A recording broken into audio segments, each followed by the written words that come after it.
Hi chaps, good evening. Just a few videos for you looking ahead to tomorrow's game at home to Haverfordwest. Structurally, that's how we're going to set up on paper. So 4-2-1-3. This is going to be a video for the defenders and the goalkeeper.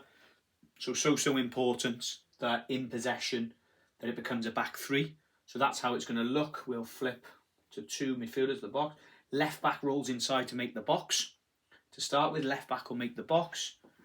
Left centre half becomes left back. Right centre back becomes centre back. Or right back becomes right centre back. And we spoke about it last night.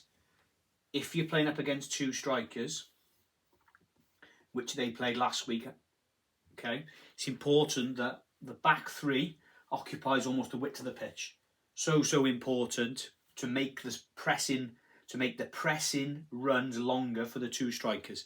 If they go too narrow, we can look to go down the sides. If they're too wide in their press, we can play through the middle and create there. So important as well that if the right back in there or the left centre back gets it in there, can they step in and break the press of the strikers straight away? Can they get it and break the line with the first touch so we can create an overload higher up the pitch? With that one, when the defenders are in possession, especially say the left centre back in there is the left back, so important that the full back inside plays on the diagonal. Don't play straight line on the diagonal.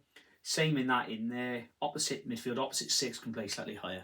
So important that we get that type of structure. Look the 3v2 in build up.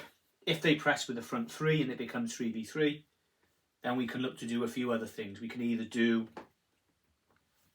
look for the spare player in there if we can, or if we want to, we can form our own back four where right centre half goes there, goalkeeper becomes there, make a back four against their front three. Okay, but that will all depend on the opposition and how they press, etc. And we spoke about it last night as we looked at on the switch of play the rotations.